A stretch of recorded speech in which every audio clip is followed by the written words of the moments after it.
Hello my dear students समस्तଙ୍କୁ welcome କରୁଛି।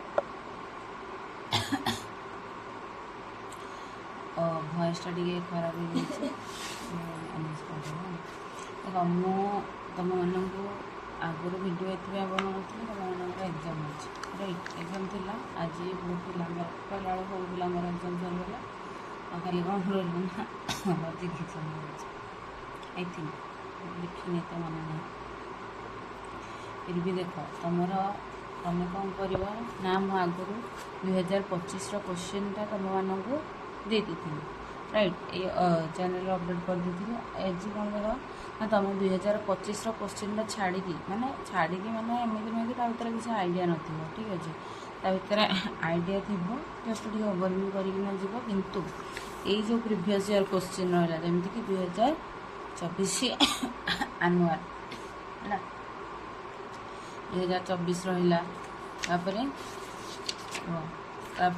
कौन ना 2023 राइट 2023 2022 एगुड़ा सब तुम करना जीव टेस्ट पेपर में समस्त पाखे अच्छी तो एगुड़ा प्रीवियस ईयर क्वेश्चन करदेव है प्रीवियस ईयर क्वेश्चन करदेव आउ तुम मानकर जो टॉपिक रे डाउट अच्छी से टॉपिकटा तुम मैंने कौन कर ना सेयार कर तुम्हें कमेंट सेक्शन में सेयार करदे मुझे तुमको से टॉपिकटा बुझेदेवी सर्टकट्रे ओके देख जमीक ये निम्नलिखित मध्य केउंटे एक दुर्बल न्याय रूप ओके ये देख यही 2024 आई थिंक 80 मार्क एग्जाम होना यहाँ 100 मार्क रही 2025 कि मार्क एग्जाम होता 80 मार्क होता जोटा कि तुमको कहला कि फास्ट यूनिट्र जहाँ भी किसी अच्छी सब गुड़ाक कौटी पड़ो ना इंटरनाल पड़ो कि किसी भी पड़ो ना तो से यहाँ तुम ये किटा तार एक्सट्रा थी किंतु एगुड़ाक पकेब से कह पकेबन बोले कि जेहतु रिलेट कर पकई पार तो तुम देख पर डिस्कसन करदे कौन ना सर्ट क्वेश्चन कौ गुड़ाक हम हाँ सर्ट क्वेश्चन माने एक ख विभाग देख 2 मार्किया प्रतिपाद्य स्वीकार दोष कौन दोष मुझे फास्ट रू कि फालासी सब बेले इम्पोर्टाट राइट दोष जाक सब पढ़ीदेव बोली रहा समव्याप्ति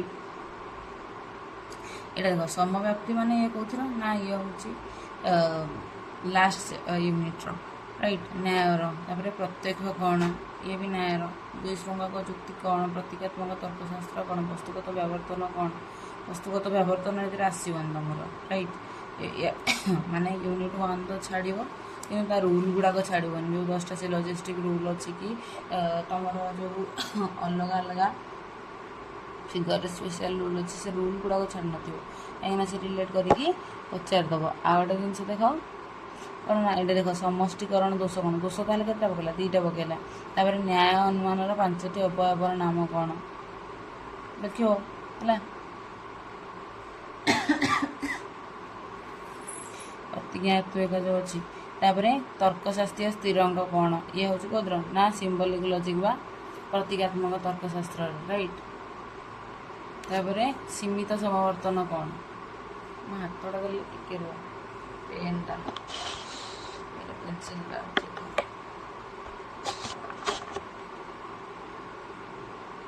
देख सीमित समावर्तन ये भी आसवन राइट सीमित समावर्तन पकईला आ गए पकईला कौन ना वस्तुगत व्यावर्तन तो ये आसवनी तापर रहा अव्याप्त मध्यपद दोष तो दोष जाक तुम सब से चैप्टरटा केतेटा दोष अच्छी बहुत कम अच्छी ना मुझे करदेवी फास्ट आसाला प्रतिपाद्य स्वीकार दोष तापर आसला समष्टीकरण दोष है देला अव्याप्त मध्यपद दोष अव्याप्त मध्यपद दोष कौन ना तुम ये सिलोजिज्म त्रिपदी जुक्ति अच्छी राइट जदि मध्यपदटा व्याप्त न हो जमीक तुम कौन ना गोटे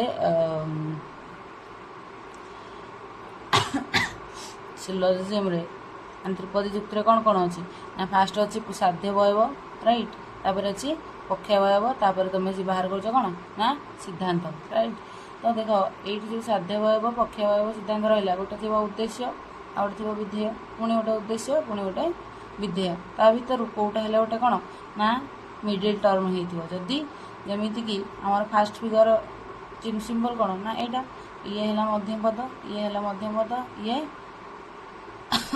ପ, ଇଏ ହେଲା ଅ, ମାନେ ଇଏ ସାଧ୍ୟ ପଦ, ଇଏ ହେଲା ପକ୍ଷ ପଦ।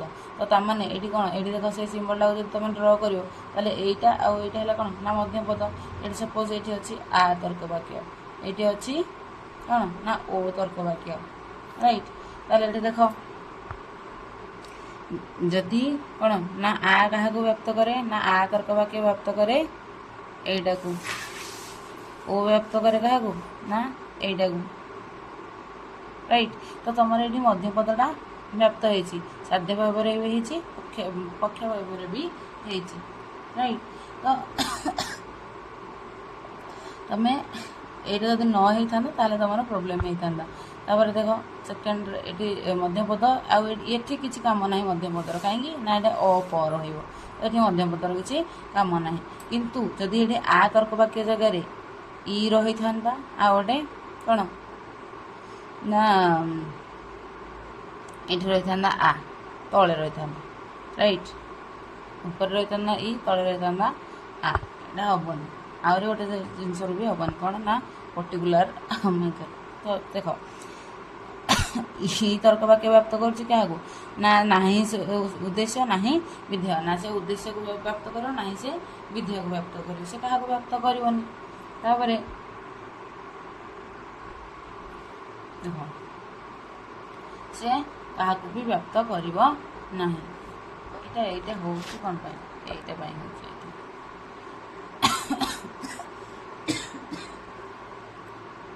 ତାପରେ ଆ ତର୍କ ବାକ୍ୟ ବ୍ୟକ୍ତ କରିବ କାହାକୁ ନା ଉଦ୍ଦେଶ୍ୟକୁ।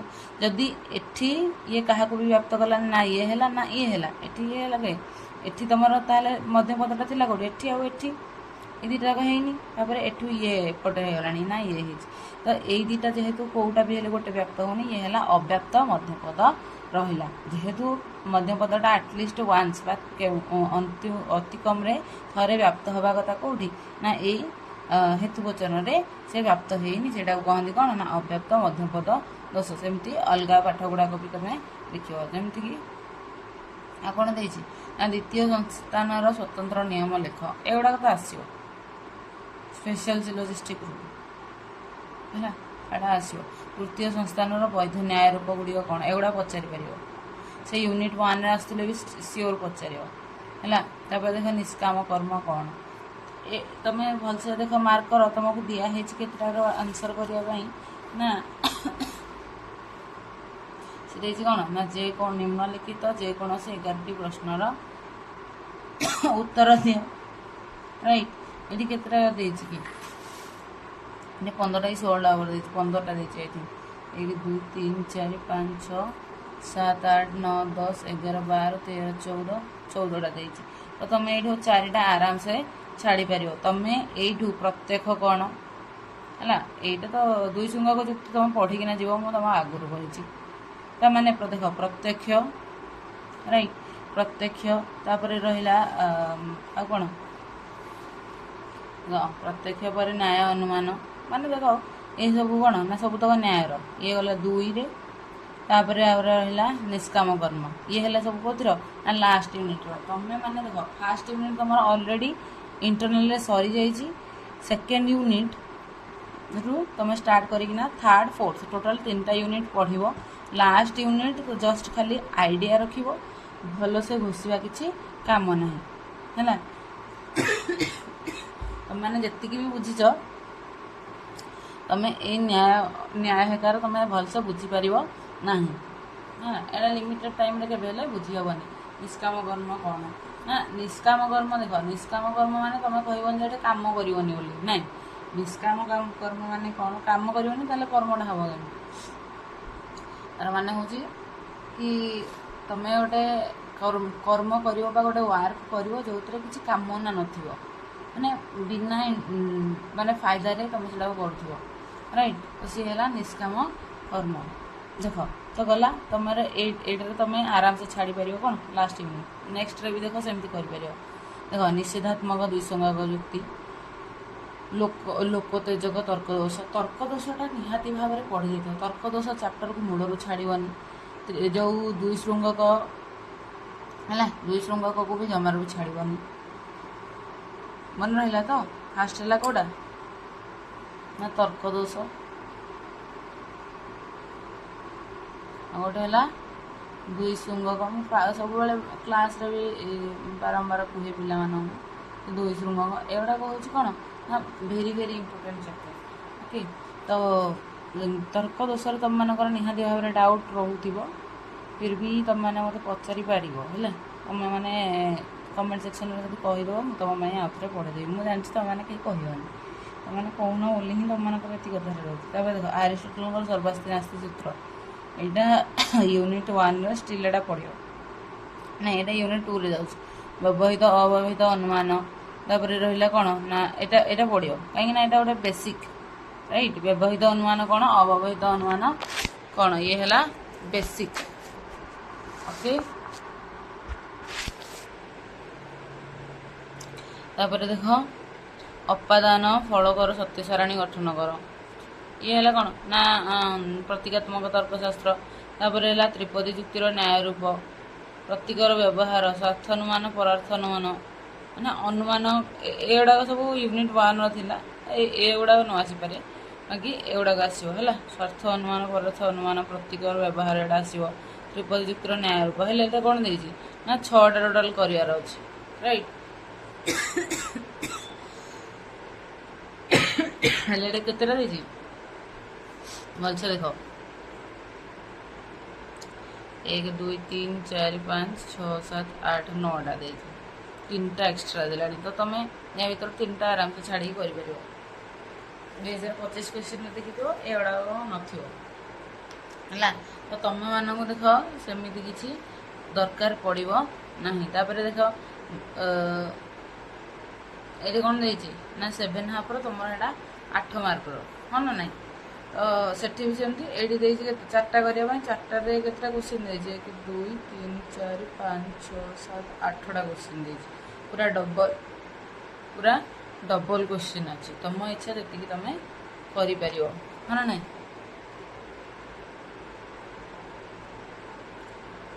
ଏଇଠି ଦେଖ ସେମିତି ମିଶ୍ର ତ୍ରିପଦୀ ଯୁକ୍ତି କାହାକୁ କୁହାଯାଏ, ମିଶ୍ର ପ୍ରାକଳ୍ପିକ ନିରପେକ୍ଷ ତ୍ରିପଦୀ ଯୁକ୍ତି ବୁଝେଇଲେ, ଏଗୁଡ଼ା ତ ପଡ଼ିବ ନା। ମିଲ୍ଙ୍କର ଅନ୍ୱୟ ପଦ୍ଧତିର ବର୍ଣ୍ଣନା କର, ଲଙ୍ଗ୍ ଟାଇମ୍ ପାଇଁ ତୁମେ ପଢ଼ିପାରିବ, ତୁମ ଇଚ୍ଛା ହେଲେ ପଢ଼ିବ, ନହେଲେ ନାହିଁ ତୁମେ। କିନ୍ତୁ କ'ଣ ନା ତ୍ରିପଦୀ ଯୁକ୍ତି ହେଲା, ତର୍କ ଦୋଷ ହେଲା, ଦୁଇ ଶୃଙ୍ଗକ ହେଲା, ଏଗୁଡ଼ାକ ତୁମେ ପଢ଼ିକିନା ଯିବ। ମାନେ ମିଶ୍ର ତ୍ରିପଦୀ ଯୁକ୍ତି, ମିଶ୍ର ତ୍ରିପଦୀ ଯୁକ୍ତିରେ ସବୁଠୁ ଇମ୍ପୋର୍ଟାଣ୍ଟ ହେଉଛି ଦୁଇ ଶୃଙ୍ଗକ। ଦୁଇ ଶୃଙ୍ଗକର ଯେତେଟା ପ୍ରକାର ଅଛି, କେତେଟା ପ୍ରକାର ଅଛି? 4 ପ୍ରକାରର ଅଛି, ସରଳ ଜଟିଳ, ସରଳ ଜଟିଳ ଏଗେନ୍, ଗୋଟେ ହେଲା ନେଗେଟିଭ୍, ଆଉ ଗୋଟେ ହେଲା ମାନେ କନଷ୍ଟ୍ରକ୍ଟିଭ୍ ଡେଷ୍ଟ୍ରକ୍ଟିଭ୍ କରିକିନା ସେ 4 ପ୍ରକାରର ରାଇଟ୍। ତ ଏଇଠି ଦେଖ ଗାନ୍ଧୀଙ୍କର ମିଲ୍ଙ୍କର ଅନ୍ୱୟ ପଦ୍ଧତି ବର୍ଣ୍ଣନା କର। ତୁମେ ଯଦି ସପୋଜ୍ ଏଇଠି ଦେଖ ମିଶ୍ର ତ୍ରିପଦୀ ଯୁକ୍ତି କାହାକୁ କୁହାଯାଏ, ଇଏ ଗୋଟେ ଗଲ, ଟୋଟାଲ୍ 4ଟା ତୁମକୁ କରିବାର ଅଛି। ମିଲ୍ଙ୍କର ଅନ୍ୱୟ ପଦ୍ଧତି ତୁମକୁ ଥରେ ଆସିନି, ଛାଡ଼ିଦେଲ ଗଲା। ତାପରେ ଗାନ୍ଧୀଙ୍କର ଅହିଂସା ବିଷୟରେ ଲାଷ୍ଟ ୟୁନିଟ୍ ମୁଁ ମନା କରୁଛି, ତ ଇଏ ଗଲା। ବୈଜ୍ଞାନିକ ବ୍ୟାଖ୍ୟା କାହାକୁ କୁହାଯାଏ, ସ୍ୱରୂପ, ଇଏ ଯଦି କରିବ ହେଲା, ଇଏ ଯଦି ବି କଲ, ଏ 3rd ୟୁନିଟ୍ରେ ଅଛି, ମୁଁ କହି 3rd ୟୁନିଟ୍ ପଢ଼ିବ। ତାପରେ ସମବର୍ତ୍ତନ କ'ଣ, ଏଇଟା ତୁମର ଆସିବନି, ସେ ଅଲଗା କ୍ୱେଶ୍ଚିନ୍ ଦେବ।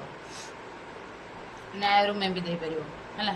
ତୁମର ହାତରେ କେତେଟା କରିଛ, ଗୋଟେ 1 ରହିଲା 2 ଆଉ ରହିଲା, ତୁମେ କେତେଟା କରିବ, ଏଇଟାକୁ ତ ନିହାତି, ଏଇଟାକୁ କେବେ ତୁମର କେହି ମାର୍କ କାଟିପାରିବେନି, ଜାଣିଛ ନା। ପ୍ରତୀକାତ୍ମକ ତର୍କଶାସ୍ତ୍ରରେ ତୁମର କେହି ମାର୍କ କାଟିପାରିବେ ନାହିଁ, ପୁରା ଫୁଲ୍ ମାର୍କ ନେଇକି ଆସିବ। ତ ଏଇଟାକୁ କେବେ ବି ଛାଡ଼ିବ ନାହିଁ, ୟାକୁ କରିବ, ଏଇଟା ବହୁତ ଇଜି ଥାଏ ହେଲା। ତ ଇଏ ହେଲା ଗୋଟେ। ତାପରେ ସାମେଷ୍ଟ୍ରେସ୍ର ଉଭୟ ସାକ୍ଷାତ ଅସାକ୍ଷାତ, ରୂପାନ୍ତରୀକରଣ ସାକ୍ଷାତ ଅସାକ୍ଷାତ ଦୁଇଟାକ କରିବ, ଇଏ ହେଉଛି ମୋଷ୍ଟ ଇମ୍ପୋର୍ଟାଣ୍ଟ ଟପିକ୍ ହେଲା। ତ ସାକ୍ଷାତ ରୂପାନ୍ତରୀକରଣ ଅସାକ୍ଷାତ ରୂପାନ୍ତରୀକରଣ ଦେଖ, ଯଦି ନ ଆସୁଛି ତାହେଲେ ମୋତେ କହିବ। ଏଇଟା ଗୋଟେ ଟପିକ୍, ଆଉ ଗୋଟେ ହେଲା ଦୁଇ ଶୃଙ୍ଗକ, ଆଉ ତର୍କ ଦୋଷ, ଯଦି କହିବ ଏଇଟା ବି କରେଇଦେବି। ପ୍ରତୀକାତ୍ମକ ତର୍କ ଦୋଷ ତୁମେମାନେ କିନ୍ତୁ କହିବା ଦରକାର କି କରିବ କି ନାହିଁ, କ୍ଲିଅର୍। ଦେଖ ପ୍ରତୀକାତ୍ମକ ତର୍କ ଦୋଷ ଯଦି ତୁମେ କହିବ, ଯେଉଁ ତର୍କଶାସ୍ତ୍ର ଏଇଟା ଦେଇଛି କ'ଣ, ଇଟ୍ ଇଜ୍ ଫଲ୍ସ ଦ୍ୟାଟ୍ ପ ଆଣ୍ଡ ଫ, ମାନେ ଏବଂ ଫ ବ୍ରାକେଟ୍ ଦେଇଛି। ତ ଏଇଠି ଦେଖ ଫାଷ୍ଟ ତୁମକୁ କ'ଣ ନା ପର ମୂଲ୍ୟ ଦେବାର ଅଛି, ଯେହେତୁ ଏଠି ଅଛି କେତେଟା ନା 2ଟା, 2ର ସ୍କୋୟାର 2ର ଉପରେ 2 ଦେବ, ତ 2 ର ଉପରେ 2 ଦେଲ କେତେ ହେଲା କ'ଣ ପାଇଁ 2 ର ଉପରେ 2 ନା 2 ଉପରେ ସବୁବେଳେ ସେତିକିଟା ନମ୍ବର ଦେବ ଯେତିକିଟା ଲେଟର ଥିବ।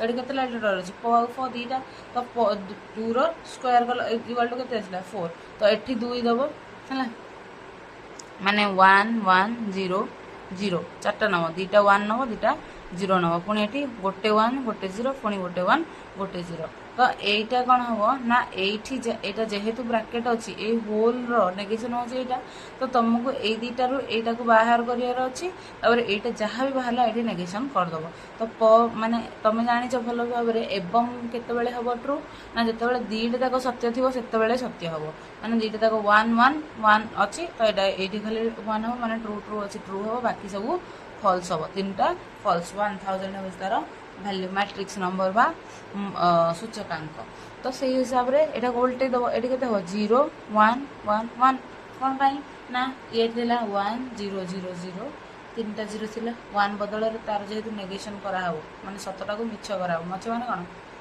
ফলসটা 0 সো এটি ফলস ହେଲା তারপরে 111 ହେଲା তো ইয়ে হচ্ছে তার সলিউশন তো ইয়ে ହେଲା তার आंसर ओके তারপরে আর গোটে দেখো প অপাদান প অথবা ফ এটা কেমতি हुए না এটা भी সেমতি হবো দেখো প অপাদান প অথবা ফ এটা কেমতি হবো না এটি ব্রাকেট দিয়া হইছি মানে তুমি জানিল এই ইয়ে হেলা গোটে প্যাকেট রাইট ইয়ে হেলা গোটে প্যাকেট ইয়ে হেলা अलगा याको जेमिति मिश्रण गणितर तुम जेमती करा होची इए जेमती तो प अथवा फ फास्ट बाहर करियो पर वैल्यू केते हो एठी अगेन दुईटा अछि तो केतरा लाइन हो चारटा 1 1 0 0 पर वैल्यू होची 1 1 0 0 पर केते हो 1 0 1 0 हबो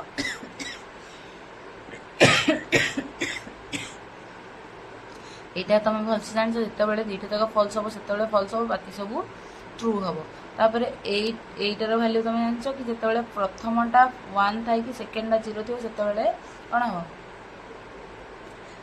जाकि 0 हम ना बाकी सब टाइम रे कौन हम ट्रू हम मैं 1 हम तो देख ये 1 ये सेकेंड 1 अच्छी येस 1 पड़े 1 1 0 खोज 1 पर 0 कौटे अच्छे ना कौटी ना ये 1 1 तीन तक अच्छे 0 पर अच्छे किसी ना सब आखि बुझिकी सब हो ट्रिक रे मुझे रेडी ये बहुत जल्दी हम तुम टाइम नबनी तो तुम प्रतीकात्मक तर्कशास्त्र को जमा भी छाड़ ना केमी टैकल कर बुझीगल तो बाकी काली मुझे कहीदेवी सर्ट क्वेश्चन केमी कर तो मन रखी तो तुम लास्ट यूनिट जदि मूलर न पढ़ भी तुम एग्जाम रे 100 ରୁ 90 रखिपर तुम कहीं अटकई पारे ना क्लीयर तुम जस्ट गोटे आइडिया रख लास्ट यूनिट कौन ना 5 नंबर यूनिट बाकी 2 3 4 यही तीन टाक यूनिट भलसे पढ़ी था स्पेशल तर्क प्रतीकात्मक तर्कशास्त्र जहाँ भी क्वेश्चन आसो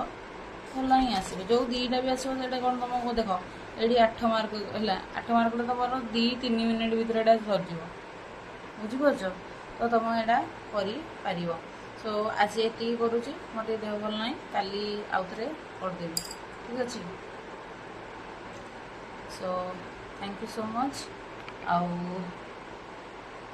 समस्त कह प्लीज एति दिन भलसे पढ़ मोपाई पढ़न मोर कौन हो मोर जी पढ़िया कथा पढ़ देती तुम मैंने ये फॉलो कर देख तुम मैंने भल कर एग्जाम मुझे तुमको क्वेश्चन कहूनी कि यहाँ क्वेश्चन आसो से क्वेश्चन आसो मुझे तुमको डायरेक्ट यूनिट कहूँ 3 2 3 4 ये 3टा यूनिट पढ़ 5 नंबर पढ़िया दरकार ना 1 नंबर भी तुम आसोनी कि 1 नंबर जो रूल गुड़ाक तुम आगे क्लास कर सेगुड़ाक मन लगे ना तुमको हैरान हवा को पड़ो क्लियर सो आज ये थैंक यू तुम सांग मान सहित निश्चित भाव में सेयार कर तुमने जब सेयार करेंगे ताले जाकि मत बन ना मत कहनी तो करूनी बोली मुझे तो करूनी तुम निज मान गुण मान तुम मान गुण करूनी कहीं करी खाली है तुम परिश्रम करना तुम कह आम क्या सेयार कर आमको भल लगे तथापि भी आम लाइक दबुनि है सी कर आम करूँ जब आम करूनी और कौन आम कहीं करूँ है सो बाय टेक केयर।